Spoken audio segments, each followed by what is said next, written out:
I've studied 10 languages over the years and I've had a lot of hard knocks along the way. So in this video, I'd like to tell you 10 things that I've learned about speaking more fluently. 10 tips, if you like, for improving your spoken fluency in another language. A lot of these you won't have heard of before. I hope they're useful to you. The best one, of course, comes right at the end, so make sure you stick around for that.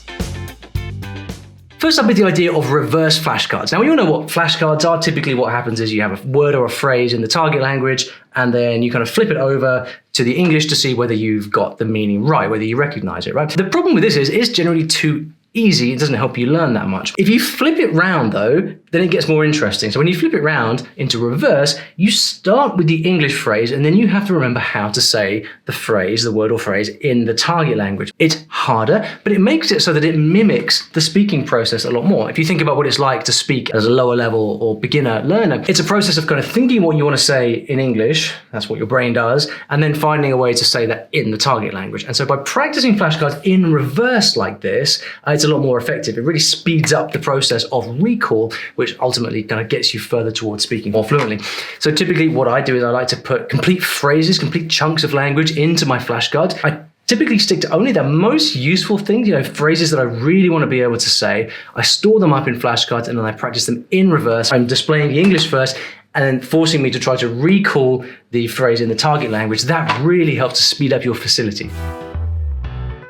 Next, we have something that I used to do all the time when I was younger, and it is asking people for directions on the street, even if you know where you're going. I remember doing this a lot in Buenos Aires back in 2004 or 5. I was walking around the city and I had a map, and I would basically just kind of stop people on the street and say, excuse me, just wondering if you can tell me the directions of such and such a place. The reason this works is because asking for directions is the most reliable excuse to actually talk to someone. No one's ever going to take offense if you ask for directions. They're always going to help you. It just gives you that opportunity to start the conversation. For a lot of people, actually starting a conversation with a stranger is the hardest thing of all. It's actually really difficult for me. I don't like doing it, but asking for directions is that perfect way in. So this means you have more conversations to begin with. Obviously not every time you ask someone is it going to evolve into a kind of long conversation, but sometimes it does, and you never know. So what we're trying to do is just increase the frequency with which we're having conversations with people, and asking for directions is the best way to do that, because then you're just going to get more exposure, more practice, and then you can't help but learn.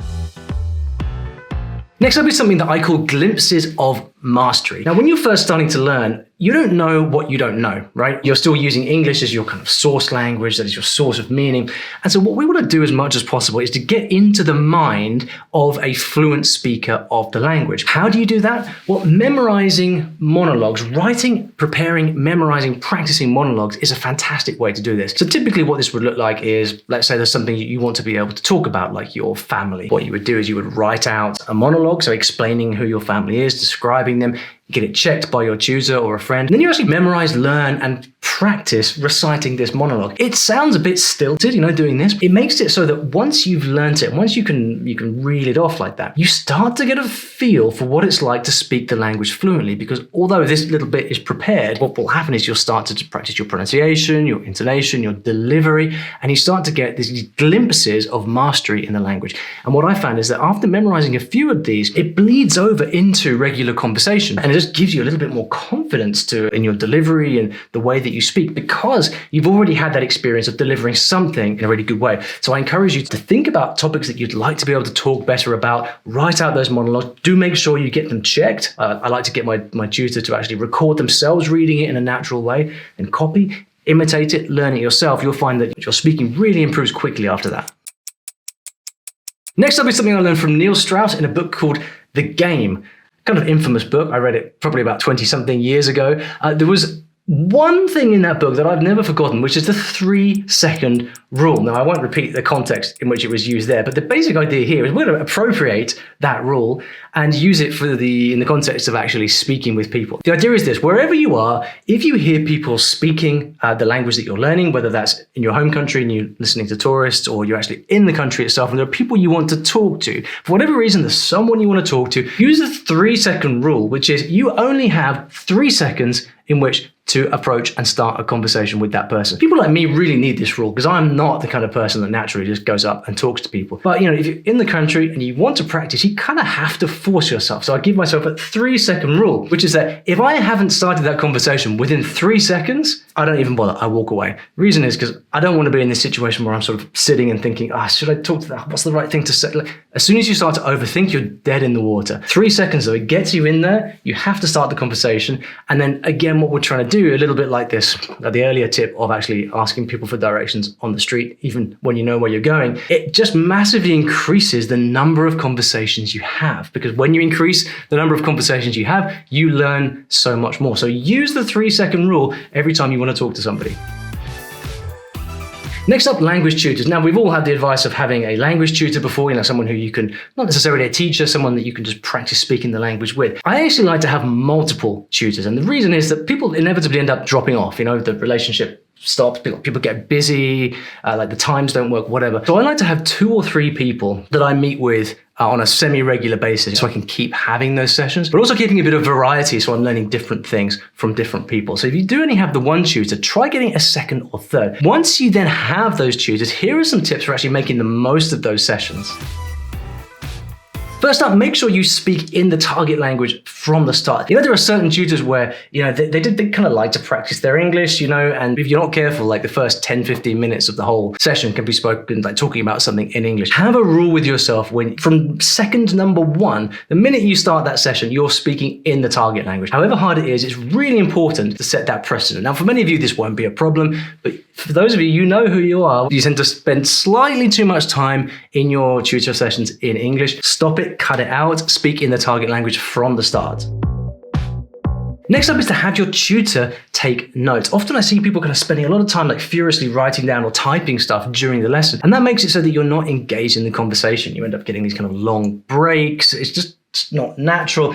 And those notes are for later. But the real purpose of a speaking session is to actually practice there and then in the moment. So ask your tutor to make notes. Just ask them, hey, would you mind writing down useful bits of language that come up from the conversation, useful words and phrases. That way they can keep a record in a Google Doc or whatever it may be, and then you can always refer back to it later. This helps to keep you focused in the conversation, and you really make the most of that time that you're actually paying for with the tutor. And the third tip for making the most out of your tutor sessions is make sure you're really clear on how you want them to correct you. Some tutors are really good at this naturally, a lot though are not.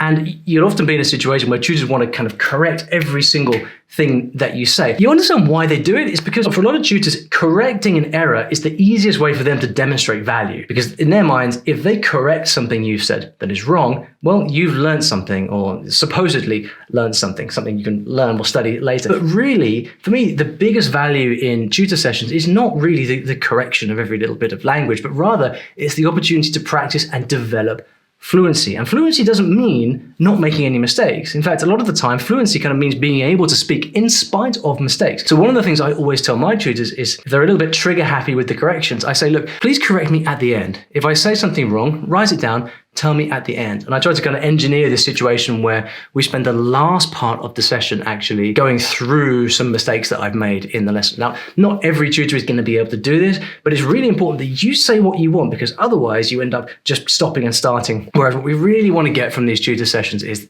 the time and space to practice speaking and to develop that fluency. Now, on the topic of speaking practice, finding a speaking partner is one of the most fundamental parts of any language learning journey, whether that's a kind of professional tutor to help you learn or a speaking partner to help you practice. You need it. If you're learning a language from home, it makes everything so much easier. But finding that person who you really enjoy learning with, who really actually helps you learn, can be really difficult. I've lost count of the number of tutors I've tried over the years, and it can be really difficult to find that person. In recent times, though, I've been getting all of my language lessons from LanguaTalk. And LanguaTalk is a tutor marketplace where you can actually find tutors from all over the world, lots of different languages. And the reason that I've stuck with LanguaTalk is that the website, for a start, is so easy to use. One of the features I most like about it is that I can select the times that I want to take lessons, and then I can actually filter tutors who are also available in that time. So it kind of just cuts down on this whole faff of figuring out, okay, when are you available? When am I available? You can get that accurate right from the start. What I've discovered about LanguaTalk is that they have a fantastic method for filtering tutors. A lot of tutoring companies say this.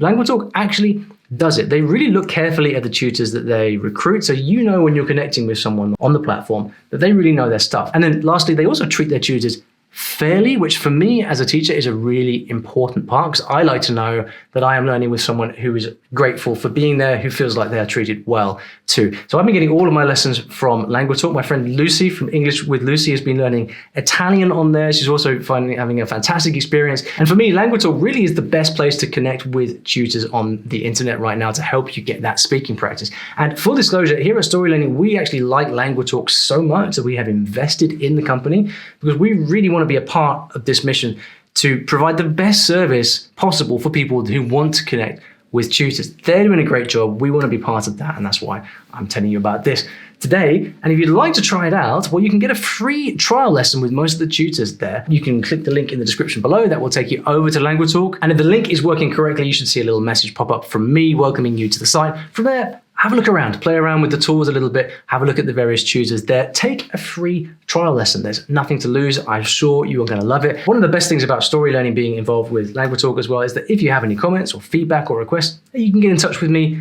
directly. That way there is a feedback loop, which is also something that I really like. So link in the description, check out LanguaTalk. Now back to the video.